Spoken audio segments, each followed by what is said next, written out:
悲しみの向こう、片柳宏。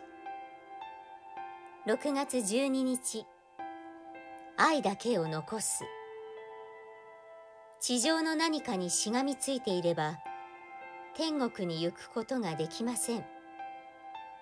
たくさんのものを手に入れ、溜め込んだなら、あるところからは、それを手放す作業に入る必要があります。